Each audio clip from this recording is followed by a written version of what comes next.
Hello বাচ্চারা, আজ আমরা শুনবো দানব কাক নামক গল্পটি। শুরু করা যাক তাহলে। সে অনেক দিন আগের কথা।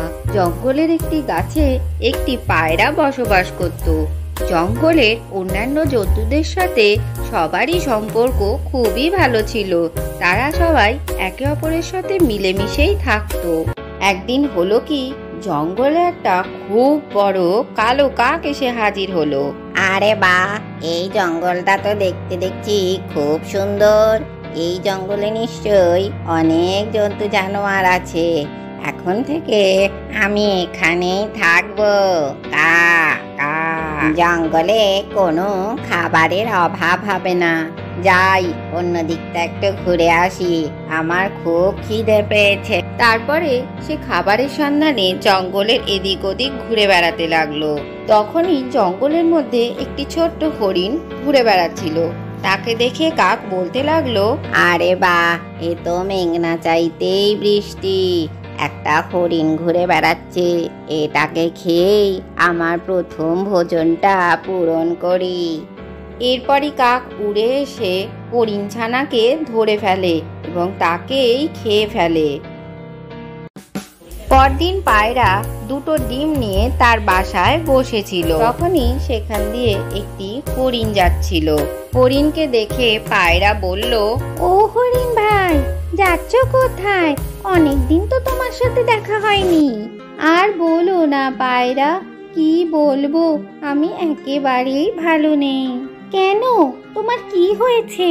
তুমি বোধহয় জানো না, আমাদের এই জঙ্গলে একটা বড় কালো কাক এসেছে। সে আমার একটা ছানাকে কালকে শিকার করে খেয়েছে। এসব তুমি কি বলছো হরিণ ভাইয়া? এটা তো খুবই অশান্তির কথা। আর তো মনে হচ্ছে জঙ্গলে শান্তিতে থাকাই যাবে না। সাবধানে থেকো পায়রা, বলা তো যায় না ওই দানব কাক কখন তোমার বাসাতেও এসে হানা করে। যাই, আমি এখন যাই, জঙ্গলের অন্যান্য প্রাণীদেরও এই কথাটা জানিয়ে আসি। এই কথা বলে হরিণ সেখান থেকে চলে গেল। অন্যদিকে কাক একটি বাঘের ছানাকে শিকার করেছে আর বলছে, এই জঙ্গলে দেখছি খাবারের কোনো অভাবই নেই। কা কা এইভাবে রোজ খাবার ধরে খেতে থাকলে আমার শরীরটা আরো বড় হয়ে যাবে।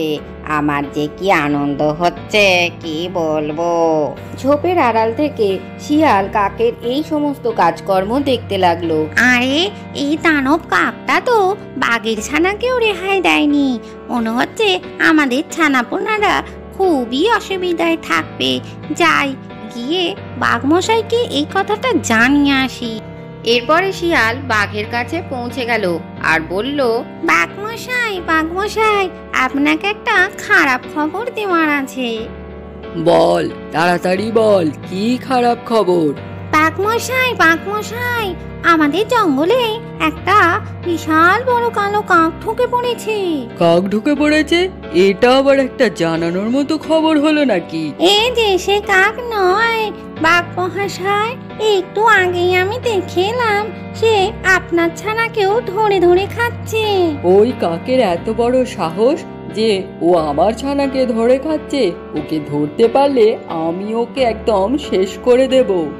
আপনি ওকে ধরতে পারলে তো, আপনি ওকে ধরতে গেলেই ও ফুরুত করে উড়ে পালাবে। তাহলে তুই আমাকে একটা বুদ্ধি দে যে ওকে কি করে শিকার করা যায়। বাঘমশাই, আমার মাথায় তো কোনো বুদ্ধি আসছে না। তোর মাথায় তো কোনো বুদ্ধি নেই, বুদ্ধি আসবে কোথা থেকে? কি করে যে সবাই তোকে শিয়াল পণ্ডিত বলে কে জানে। এদিকে পায়রা তার বাসায় বসে ডিমগুলোকে পাহারা দিচ্ছে। আজ 2 দিন হয়ে গেল কিছুই খাবার খাইনি। যাই, আজকে একটু বাইরে থেকে খাবার খেয়ে আসি। এই কথা বলে পায়রা খাবারের খোঁজে উড়ে গেল। পায়রা উড়ে যেতেই সেই দানব কাক এসে সেই গাছের তলায় বসলো আর পায়রার ডিম দুটোকে দেখতে লাগলো। আরে বাহ, অনেক দিন তো ডিম খাওয়া হয় না। এখানে দেখছি দুটো সুন্দর ডিম রয়েছে, আজকে এ দুটোই খাবো। এই বলে কাক পায়রা দুটো ডিমও খেয়ে ফেললো। এরপরে পায়রা তার বাসায় এসে দেখে বাসায় তার ডিমগুলো নেই। হায় হায়, আমার ডিমগুলো কোথায় গেল? মনে হয় ওই দানব কাক এসে খেয়ে গেছে। এইভাবে চলতে থাকলে তো আমরা আমাদের বাচ্চাদের বাঁচাতেই পারবো না। ওই কাককে একটা উচিত শিক্ষা দিতেই হবে। এই বলে পায়রা বাঘের কাছে গিয়ে পৌঁছালো আর তাকে বলল, বাঘমশাই, বাঘমশাই, এই দানব কাক এসে ভীষণ অত্যাচার শুরু করেছে।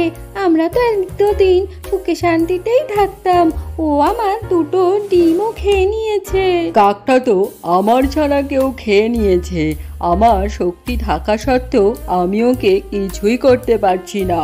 ঠিক আছে বাঘমশাই, আমি ওই কাককে উচিত শিক্ষা দেব। আমি এত শক্তিশালী প্রাণী হয়েও আমি ওই কাকের কিছুই করতে পারছি না, আর তুই একটা পুচকে প্রাণী, তুই ওই কাককে কি করে শাস্তি দিবি? সবসময় শক্তি থাকলেই হয় না বাঘমহাশয়, মাঝে মাঝে বুদ্ধিরও প্রয়োগ করার প্রয়োজন হয়।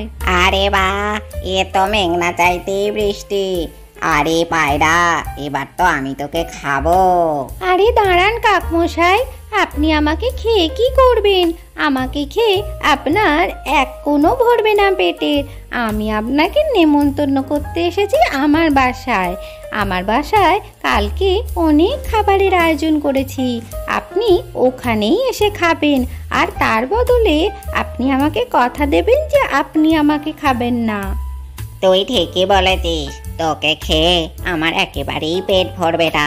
তবে তুই যদি আমায় কথা দিস রোজ আমার খাবার ব্যবস্থা করে দিবি, তাহলে আমি তোকে ছেড়ে দেব।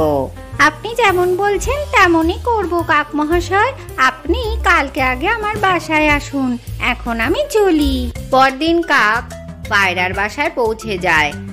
আরে পায়রা, তুই তো আমার জন্য খুব ভালো ব্যবস্থা করেছিস, তুই তোর কথা রেখেছিস। আমি তো আর থাকতেই পারছি না। হ্যাঁ হ্যাঁ কাক মহাশয়, একেবারেই শুরু করে দিন খেতে। এরপরে কাক পায়রার দেওয়া খাবার খেতে লাগলো।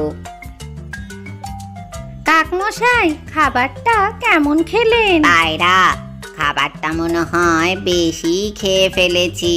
আমার চোখটা কেমন ঝাপসা হয়ে যাচ্ছে, আর বুকটাও খুব জ্বালা করছে। আমি তো খাবারের মধ্যে বিষ মিশিয়ে দিয়েছিলাম। সেই বিষ মেশানো খাবার খেয়ে কাক সেখানেই মারা যায় এবং জঙ্গলের অন্যান্য জন্তুরা তা দেখে খুবই খুশি হয় এবং পায়রার প্রশংসা করতে থাকে। আজকের গল্পটি থেকে কি শিখলে বাচ্চারা?